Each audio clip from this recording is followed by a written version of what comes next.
Hello, my name is Anubandh KATÉ, and I wish you a great year 2025. Today, I would like to discuss with you about a fascinating book that I read, Kashmir, A Comparative Perspective, written by Professor Sten WIDMALM, in which he takes us through different state elections held in Jammu and Kashmir after 1947. So I have a great pleasure to invite Professor Sten WIDMALM, who would take us through these elections. Welcome, Sten. I'm very glad you are here. I'm just going to briefly tell a few words about you, that you are a comparative political scientist. You work at the Department of Government, Uppsala University Sweden, and you have written many renowned works. And one of them is this Kashmir in Comparative Perspective, Democracy and Violent Separatism. Uh, yes, so what do you think, Steen, when you look at your book today, when you wrote it, I think it was in 2002. So comparing with today, how do you assess your book? What's your reaction? Well, self-evaluations are, you have to be careful with that. But if there's something which is trickier today is to, I think that I have a very strong emphasis on the instrumental use of religious identity. And also, if I want to take up the things that I've probably would do differently in the revised version, I would discuss the role of identity in politics as a prime mover slightly differently. And also I would probably discuss Pakistan even more than I did in the book, and the influence of the war in Afghanistan as well. So that's there are so many things that are interconnected in this very complicated conflict, because it's that's why it's so hard to solve it as well. And hopefully you get a little bit wiser as you get older, but there are some things that I probably underestimated the power of. So that's the type of things that you're thinking about after such a long time as it was written. Right, thank you. When you talk about Pakistan, I remember in your book, you mentioned two things. One was that apparently United States was more keen that Pakistan gets a Kashmir part, so that possibly it could have also some military bases there to counter Russia. That was one of the points that you raised.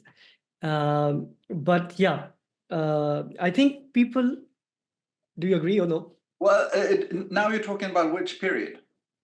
I think it was very initial after 1947 when the accession. Oh yeah, but I mean, in after 47, there was, I mean, but then everybody's mindset was different as well, because then it was also in the mindset that there would be actually a UN resolution that could work as well. So that's and that is so this is the relationship with the United States vis-a-vis Pakistan and India has changed a lot since then. Right, right. Okay. So before we begin, what I would also like to tell you that this book is interesting for people like me, of my generation. For example, I am from Maharashtra, and the news which came about Kashmir wasn't always very clear. And of course, there are books written by people like you, which have all the details and analysis. But in general, we do not have enough access and knowledge about what really happened in Kashmir. And I think I really appreciate your book. So what I propose now, if you're okay, we can start visiting different main elections in Kashmir, state elections, from 1947 onwards, and until, let's say, the election of 1987, which was quite infamous for the rigging and other problems. And then we can move forward to compare, to take into account your comparison of with Tamil Nadu and Bengal. The statistical chart that represented in the book, just to begin with. 1962 was the first election. What really happened from 47? Why it took so long for JK to have its first election in 62, while most of the states had in 1952? Well, of course, the first war between India and Pakistan played into this, and also the war never went away. It just, not completely, and the whole situation in 1947 to early 48 was quite instrumental for sort of derailing the possibilities of sort of trusting institutions from the central government towards the Jammu and Kashmir. So that's this is an area which sort of hangs in the balance, and it becomes very contested quickly in the way that the relationship between Pakistan and India evolves. So it becomes the flashpoint and the most geostrategic important points in the whole region here, because it's not only India and Pakistan fighting each other, it's also China looming in the background all the time. And this impedes the possibilities for developing the type of democracy that was planned for Kashmir. And the whole idea about giving regional autonomy and all that, I mean, Jammu and Kashmir had the most extensive freedoms compared to other states in India in terms of regional autonomy, but it also became the state which could exercise its independence or autonomy the least, because of the recurring conflicts. And this is actually what plagues the whole situation from independence, and it's still the main problem. So it's a terribly sad and tragic development there, because there's so much of the democratic rights and the possibilities for also economic prosperity that has not been able to develop in this region because of the conflicts there. But I'm not saying also that it's all about the power games between at the national levels. You have also, of course, local forces which are putting their interests first, and they will pursue politics, which is sometimes, it's conducive for reconciliation, but it's also been confrontational. So it's pretty complex, but that's the whole point of the book. And anybody who wants to read the book, I hope that in particular, the various interviews with key players that I still managed to collect when I was doing my dissertation in the 1990s. People were still very much alive, and some of them are still, but so many more of the players that had something to do with what happened then all the way back to independence.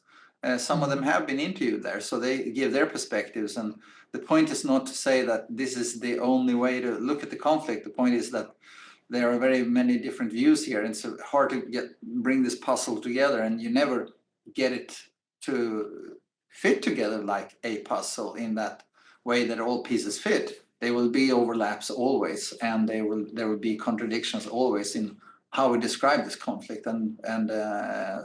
But this is at least one contribution to the history of it all.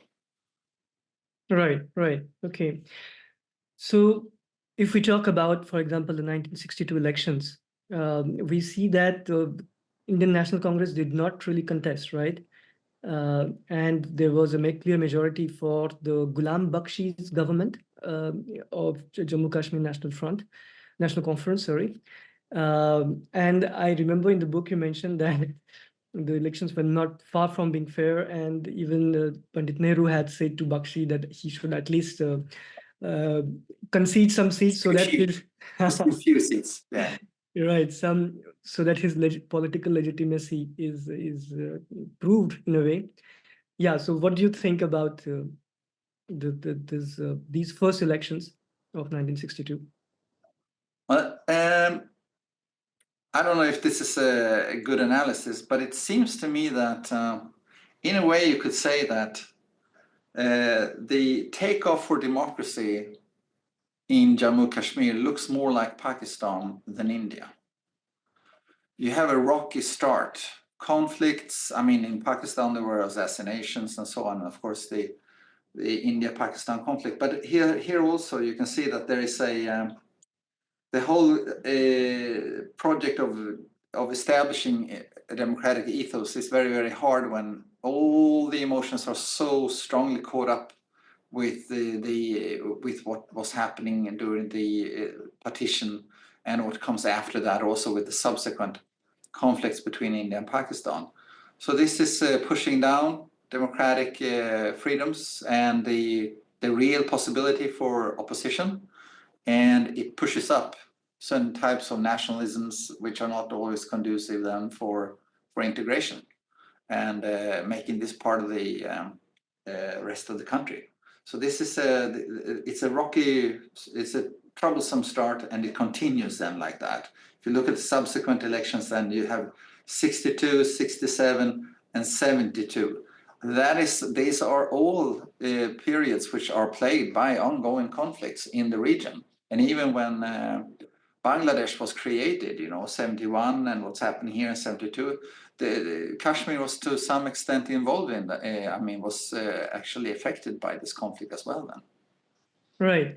So you're right. When we talk about 1967 elections, for example, there was war in 1965 with Pakistan.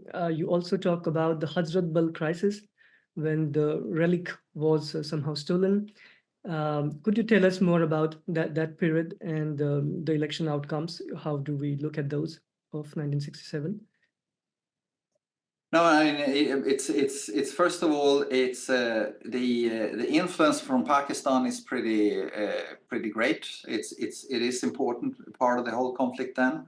But also you had the horrible the situation with China. So India feels like it's boxed in, right? And this is, of course, creating a tug of war between the central government and the local political forces.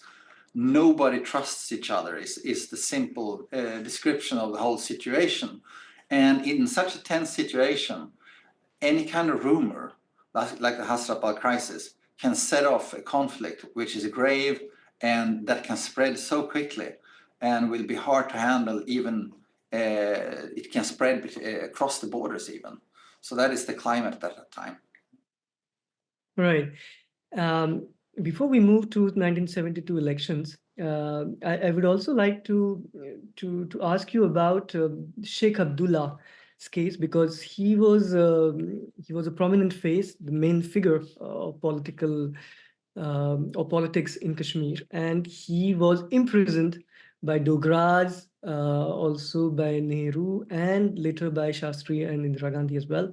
So how do you, because his coming out of jail and going to jail was quite frequent, and it certainly impacted the political outcomes of the state. Well, at the time, it affected very much of what was happening there and the role of the National Conference and how it was then shaped. But and if you look at later times, you have many contestants from Jammu and Kashmir, political leaders that are going in and out of jail too, but it doesn't have the same effect, because at the time Sheikh Abdullah, in my reading, was a uniting force for the region. He had capacity to unite people around him in some way. Not with any normative conclusions about that, but he had that type of power. And if you look at more recent events during the last 30 years, yes, you have a lot of people who are going in and out of jail, but they can't capitalize on it politically in the same way as he did.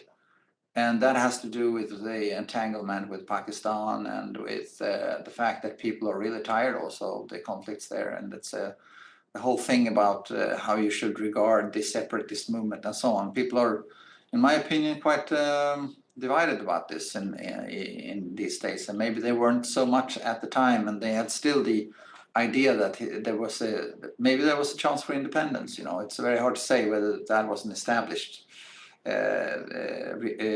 If it was seen as a real possibility and reality, but maybe if it was at any time, then it was then still. So then people could maybe unite more for such reasons as well. Right. So before we talk about 1972 elections, so for 1967, we had a Congress which had 61 seats out of 75, so clear majority. And we also see that and National Conference had 8, and BGS, I think that was affiliated to BJP at the time, uh, also made an entry. Now, for the 1972 elections, we had in between, of course, the 1971 conflict, or Bangladesh was created, so, and in this election, if I remember, the Jammu Kashmir National Conference was banned from participating, right? So, how would you assess and look at the 1972 elections and the prelude to it? Well, I mean, there was a great fear at the time because of the whole situation in Pakistan. Pakistan was severely destabilized, and it had actually broken up.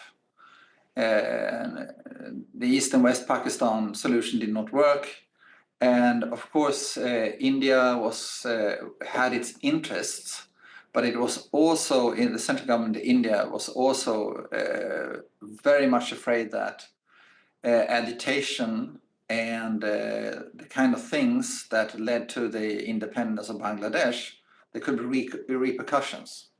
And such repercussions could be sort of supported by Pakistan as well. So guarding the border towards Pakistan became essential, more essential than keeping up democratic rights and so on. So this is an absolutely crucial time. And the whole affair with the previous war was contributing, of course, to the fact that democracy could not thrive at the time, unfortunately. So that's just an outcome of a bigger conflict, I could say. Yeah, you could say. Right, thanks. And I think the most outstanding elections, as you pointed out in your book, were those of 1977, and they were the most fair one. And at that time, there was a government of Morarji Desai at the center. And you say that as if for that to happen, for fair elections to happen, Congress at the center had to go somehow. So yeah, and this election, you see that Indian National Congress didn't fare that well, and National Conference had a majority. What are your takeaways from that election, which you qualify as the best one, the fairest one?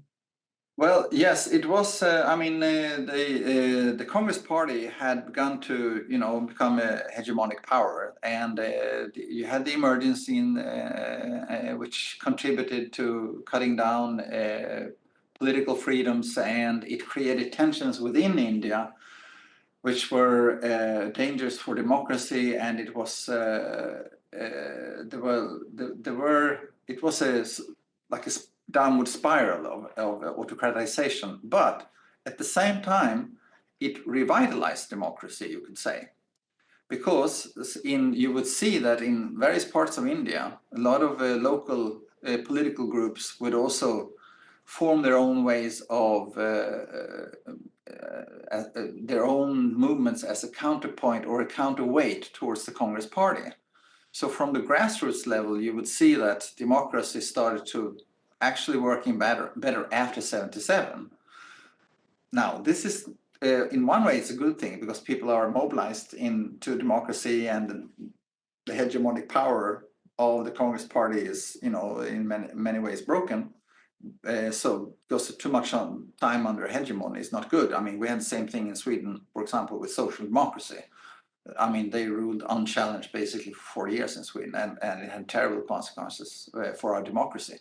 But in any case, in India at the time, you can see actually how the whole system, how the whole country is waking up, a little bit more, and this is the birth of local parties to a large extent. You get so many more local parties coming into politics after 77.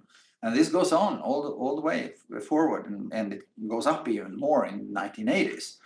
So this is happening there, and it comes from that period of time, and also the Congress Party has to rethink its strategies. It has to wake up, and it has to realize that it might have to work in different ways and so on.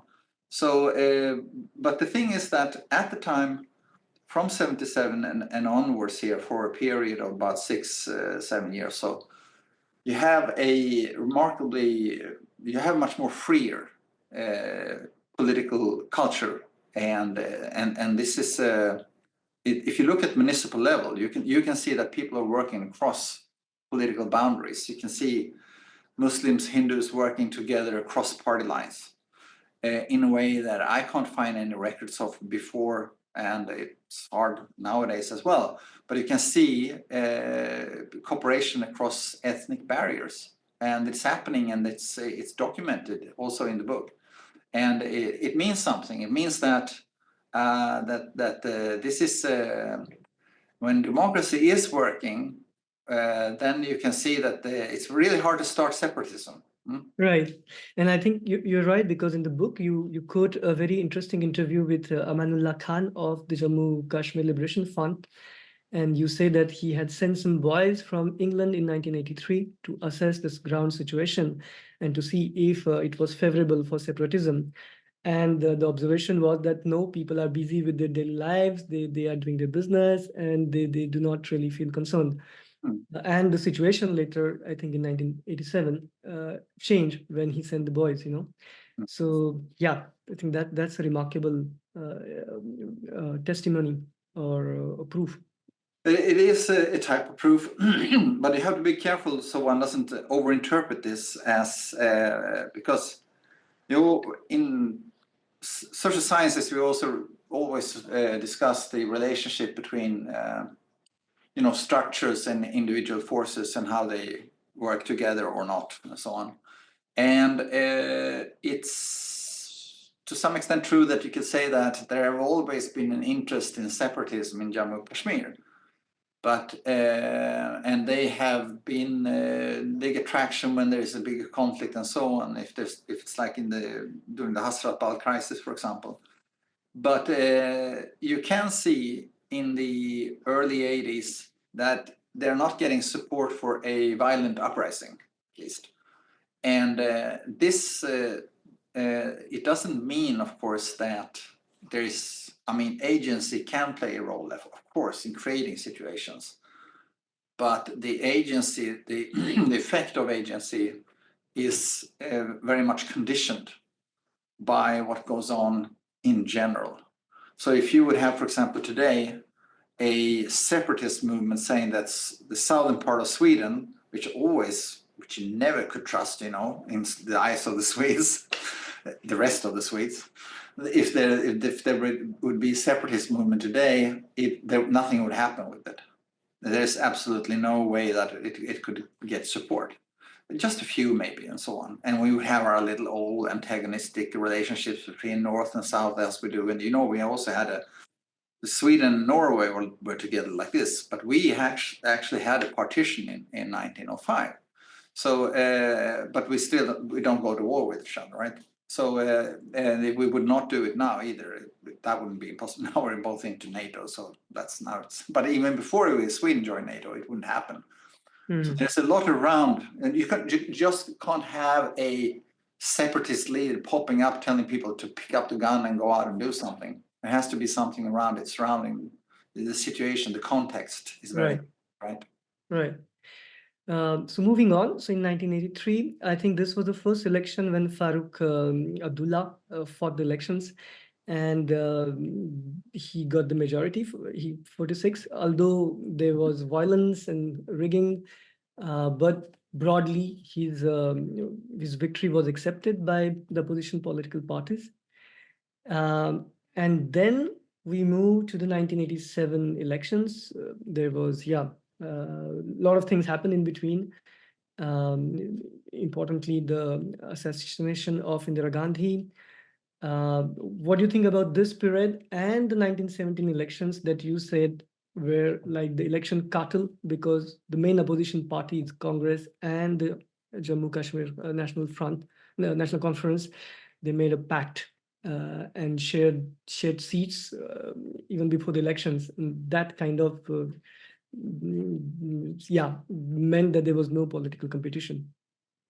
I mean, that is if you can actually point out a single important mistake made by leaders within the Congress Party and the National Conference, then that's one which is very much important. I mean, take for example in Sweden, you would have an alliance between the Social Democrats and the Moderate Party. You know, it would be seen as a complete betrayal. Or if you go to India today and you have an alliance between the BJP and the Congress Party, I mean, what's the point of voting?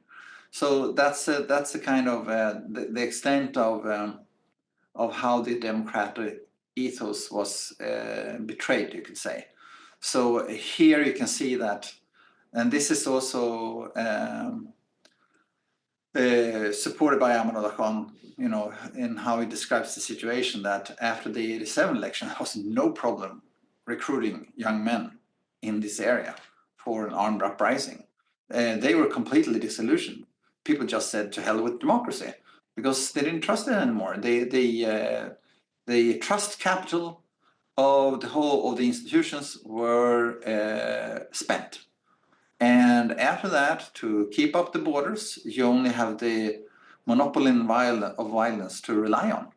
And that is just escalating conflict if the parties are so far away from each other, so that even the most trusted, at least before trusted, political representatives are doing something like this. So this put a spin to the whole thing, and this is coming back to what I said before, that now the situation was ripe. Now you have a context where people feel that no, democracy is not the thing that we can. There's no point supporting democracy. So this is a terrible situation which develops then. Yeah, but on that, I just have a small remark, because although there was this election cartel, we can see Indian National Congress won 26 seats and National Conference 40. The turnout was quite high, 75%. And the opposition parties, although it was difficult for them, they participated. So how do you explain that there was a participation and from people and opposition parties? I mean, still people wanted to make their voices heard.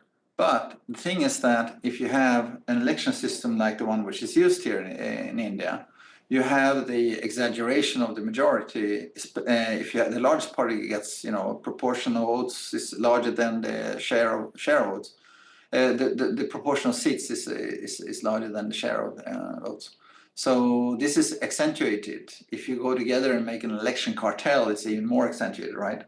And this is, of course, very hard for anyone to reconcile, because even if some people are going out there and want to mobilize and so on, that's still okay. That's true. But all the smaller parties, they try to mobilize, but the payoff is almost nothing, as you can see in the chart, table A1. Yeah. You can see that the reward for the established parties is quite high, even if people are going out and vote. That is true.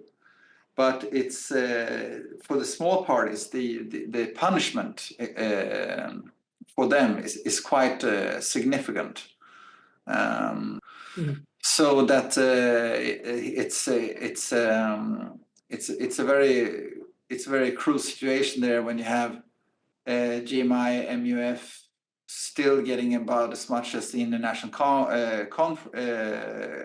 Congress. They're getting 4 seats, and the International Conference is getting 26, and the voter support is about the same, right? Yeah. Yeah. So this is that's the effect I'm talking about, and this is when people could not know this, because they of course imagined that they could have some, at least. I mean, everyone is not an extremist in Jammu and Kashmir, but the people who wanted to vote for somebody who would be seen as a little bit more going further than the National Conference were doing at the time, they would have an option there to vote, but for more progressive, or going more for a stronger alternative in terms of emphasizing the autonomy of the region or the alliance to Pakistan, depending on how you see it. But in any case, there would be somebody to vote for that. But it would become evident for the voters after the election count that it was no point at all going to the election booth if they didn't vote for the cartel. Yeah, I think you raise an important point that not everybody knew about this pact while they went to the elections. Perhaps this was revealed afterwards, right? Okay, great. I think I will share a last slide that's also part of your book. And I think this kind of summarizes on different criteria the elections. Do you have a word to comment on this? Well, the point I'm trying to make here is something about this context which we spoke about before. Yeah. So when is a democracy, democratic competition making sense? Well, it shows that you could. I bring up these particular things: organizational stability and secular politics, and that is because there has been a tendency to say that, well, the religious roots run so deeply in Jammu and Kashmir, so you have to have somebody who understands the Muslim identity and so on. But it's not necessarily true. You have very, very many religions in Jammu and Kashmir, and you have a type of Sufism which is extraordinary. Well, I mean, it has become less represented now after what has happened in the region and so on. But it's if people were okay with secular politics, as long as institutions worked. So if you had organizational stability, secular politics was also something possible in this particular region. You should not assume that ethnopolitics is the only way out or forward and so on, because it's that is something that you hear more of today, I would say. So in any case, you would have favorable conditions for democratic competition at the time. So then after that, the organizational stability declines. So you have a decline of democratic institutions coming on. This has been stepped up in 83, 87 to 89. And this is sort of undermining the possibility for secular politics. It still works in 83 to some extent, right? But makes people want to go and vote and so on. And people still went to vote in 87, but after that, there is no return anymore. Then people have given up on democracy because they've seen too much of the things that happened during the election in 87, but also afterwards.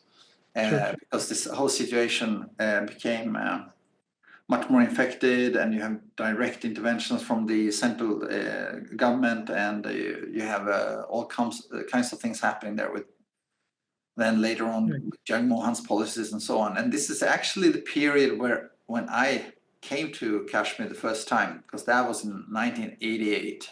So that was right after the 87 election. And you could certainly pick up on the dissatisfaction and the resentment towards the center at the time. I was a Swede. They said, "Oh, well, you're from Sweden, you're welcome." But people from the rest of India were described as foreigners, but in a negative sense. I was a foreigner too, but in a positive sense, and still it was a part of India. Yeah, true. Thank you. I think with this we have a fairly good idea about what happened in major elections in Kashmir until 87. And I also just want to emphasize that if some of the listeners are not so up to date with what happened in the history of the conflict here, is that after the election in 87, the whole situation really becomes accentuated with the level of violence. So in the early 1990s, you have a real the scale of the conflict has escalated considerably. So you have a lot of people going across the border to get training in Pakistan, and you have also shootings, and you have the terror attacks and all those things. So that this is starting up from a situation which was much more peaceful before in the 80s, until you had this situation and being derailed from within to a large extent at the time in Jammu and Kashmir. True. Violence erupted and things went out of hands after this period of 89. In your book, you talked about two major concepts of voice and exit to explain how it's important that you have these channels for any democratic setup to succeed. So before we take examples of Tamil Nadu and Bengal, could you explain these concepts and then we move on? Mhm. Well, you have we start out with corporations. We start with corporations, and Albert Hirschman studied corporations and how they could possibly how it was possible to create loyalty towards a product from the customer's perspective. And he broke it down in two very important components. It's not rocket science. It's very simple to understand that if you have a product and you want to keep up the success of selling such your product, the customers should have options for exit and voice, because otherwise you will not understand in the corporation how actually why people are why they stop buying, or why they keep buying, or even increase buying or decrease buying your product. So when it comes to voice, it means that you should have the possibility to tell to complain or to give the positive feedback as well. So you could the producer can listen to the voice of the consumer, right? And you will find out from their voices from them directly. Why is this appreciated? Why is it not appreciated? Now, the second thing is exit, and that is that you need to have some competition to make it meaningful to understand the needs of the customers, because that makes it possible for the customers to turn to other products. And that is a pretty important signal to you. If people are starting to buy a different type of soap, there's a reason for that. You need to understand that. So that's what competition does to a system, and it can create loyalty.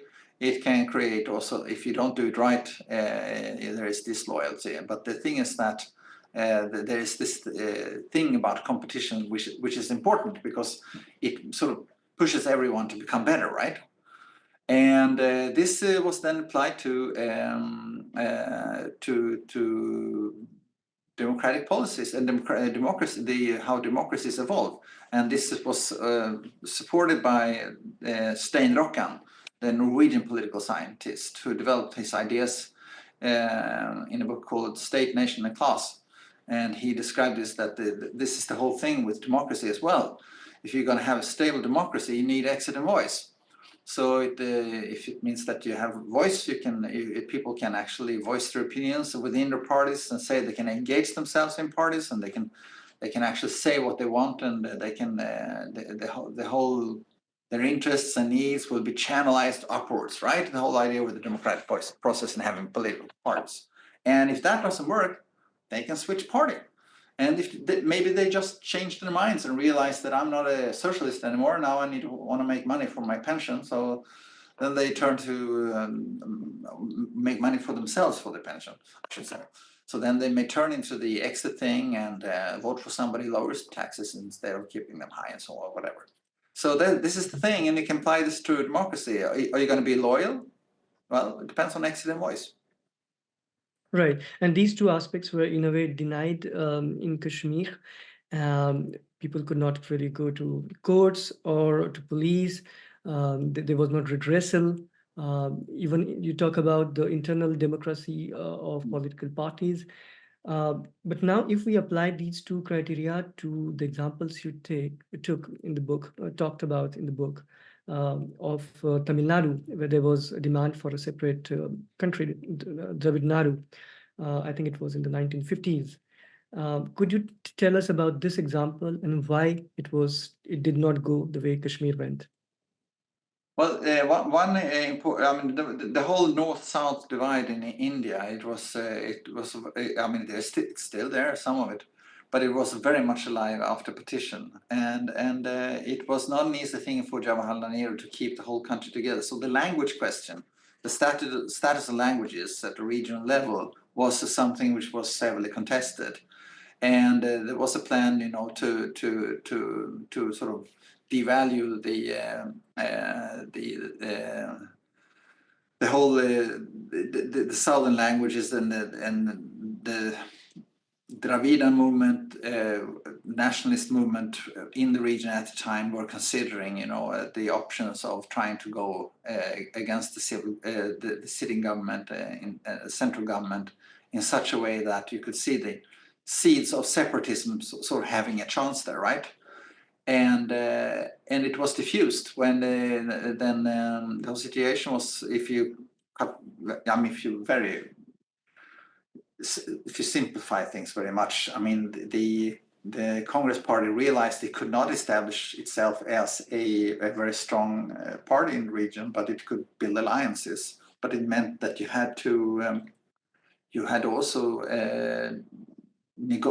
negotiate solutions as well, and you couldn't just say that language policy would be as strict as they had imagined it to be. So they would simply have to change the course, which Nehru did. So therefore, the most threatening idea of separatism was diffused in that way, because it was realized by the central government that you couldn't pursue the type of policies that they imagined they needed to pursue, but it wasn't politically possible. But after they realized that, they could find solutions and move forward, and via their alliance policies, whether you like them or not, the Congress Party still had a great influence because they became more skilled in negotiations. Right, and you maintain in the book that the political system survived, and the loyalty to the political system survived in Tamil Nadu in that case, in that period, and the central government played within the framework of the established democratic institutions, and that really helped, because then DMK, the main party, also respected the democratic setup. And gradually the people were not ready for this demand, and that was given up.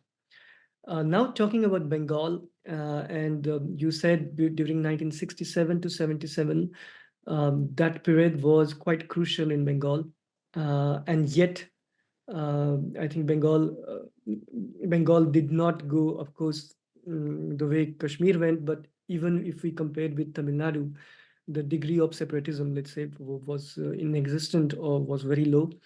And you talked about the way land reforms were implemented, especially when bureaucrats and peasants, they were made to work together. And so the democratic process was more important than the extent of the land reforms themselves. So could you talk a bit about Bengal example? Well, the Bengal example is important because there was a change in politics there that was crucial in the way that political parties got their things together and they managed to pursue more coherent politics and so on. And some would say that they were even too successful in West Bengal. The Communist Party was too successful, actually, in creating unity. So it actually squeezed out oppositions in different ways. But so much has changed since then as well. But there was a possible. I mean, the central government was really afraid of the rulers of West Bengal, so they could just actually say that if we are doing things this way here, and you can't just pull the chief minister here and do whatever you want and impose governor's rule or whatever you want to or the president's rule. So that's something that the Congress felt that they could not push West Bengal around any way they would have wanted to. So that's but the whole situation also was, of course, influenced at the central government. Of course, the proximity to Bangladesh, and I mean, if that region would start to go off, and want to do something on their own and so on, that was, of course, something which was feared. So there was a sense that in the central government it seems that the geopolitics and the fear for some type of separatist movement it was there. But it didn't come from there later on. It actually come from Maoists in other places. It became that's a different story. We won't go into that now. But it wasn't in the government of West Bengal though. So, but in any case, the whole balancing of things, there were nationalists there who were dreaming of going back to Rabindranath Tagore's kind of Bengali nationalism sentiments of that. My grandmother actually met Rabindranath Tagore when he was visiting Sweden for the Nobel Prize in literature. Yeah, so we have a photo of this visit at home. In any case, that was just a parenthesis. In any case, West Bengal was an interesting example showing that how the whole thing of separatism could be deflected and turned away. So, and it is a pretty important lesson for all those who think that as long as you have ethnic differences and different types of nationalisms at the local level, that will definitely just spiral into something like a violent separatist movement. It won't necessarily. You can have regional pride, and it doesn't spiral into separatism. And I think that the lesson is from all the three cases is something that needs to be learned in India and Sweden, both, and other places as well. And that is that in Sweden, for example, we have a lot of debates here about how important it is to negotiate a solution. There is maybe an overemphasis at negotiated solutions in politics, okay? So we've had that for a long time, and it seems that sometimes the idea of democracy for some people is that the purpose of democracy is to eradicate differences of opinion. And I think that this is something which Modi is thinking as well in India, that you just have to set the boundaries for democracy really hard, and then everybody should just fit into that. And whether it's negotiated or not, actually, it can also be just decided by a central government. In any case, that way you get away from differences, right? But the thing is that thinking that is the purpose of democracy, that's an authoritarian idea. If you go too far, I mean, it's a good thing if you can agree on cutting down on use of fossil fuels, for example. I mean, it's in all our interests to do that, and if you can negotiate that, and you think the same about such issues in such crucial issues, that's a good thing. But Right. yeah. No, go ahead. Yeah, but you also have to realize that democracy is about living with differences. And you can have agreements, but an agreement doesn't necessarily mean that you should eradicate differences. Right. You should keep your identity. You can keep your identity, and you realize that if I make much more money than you do, or the vice versa, we have different interests. It's very simple. But we may negotiate a solution to what the tax level should be, right? And just because we have differences in incomes and differences in backgrounds or something else, it doesn't mean that we have to try to sort of, come into a situation where we shouldn't talk about differences anymore, because differences is what happens all the time. And this was also something which Albert Hirschman was very much aware of. He says that the point with these things that I'm talking about, when I say that loyalty, exit and voice go together, it's not. I mean, democracy is not taking away. I mean, democracy isn't always bumpy road. It's not about eradicating differences. That is what, if you think that that's the point, then you think like Carl Schmitt, who was an advisor to Adolf Hitler for a while, was thinking. I mean, democracy is, in that sense, as my good friend Sverker Gustafsson says, and he studies Kelsen and other authors who developed those ideas, and it's without purpose. Democracy is, you don't find the definition of the purpose of all politics in democracy. Democracy is about creating the freedoms so we can decide our purpose together, or in fights which are controlled. Negotiations are a very important part of a democratic process. This is what I take away from what you just said. My very last question to you is why do you think the case of Punjab was not apt to compare? Because it also had a very large scale violence, separatism. Did you consider it or not? Oh, of course, I thought about it a lot. But I mean, why resistance disappeared in Punjab was, of course, people were tired of the politics of Sant Karnal Singh Bhindranwale, but it was quite a horrible ending to the separatist movement in Punjab, because most of those who were pushing it or active in it, they were killed, and a lot of them went to prison and so on. But it was very, very violent, and it was easier to get a better illustration for peaceful solutions to use the Tamil Nadu and the West Bengal cases. Mhm. Of course, you could use Punjab as an example as a solution. You just go in by force and do something. But if you want to look at other options, there are other things one can learn from India, maybe, that could work better than I think this is how I thought about it when I chose my reference points in comparison. Professor Sten WIDMALM, thank you very much. Do you have a last word to conclude this interview? Well, I think that it's very much harder now to analyze the whole situation in the region we're talking about, because of what happened after the whole state was split up.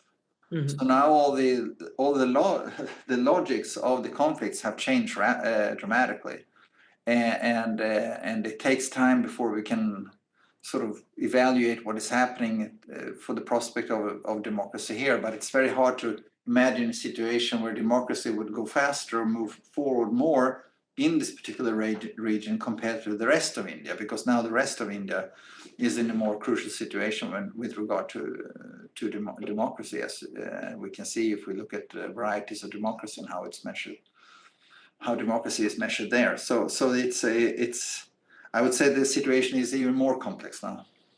Right. Thank you very much for talking to us, for sharing your views, and I hope to continue talking to you even for different topics in future. Thanks again. Thank you for having me. You're welcome.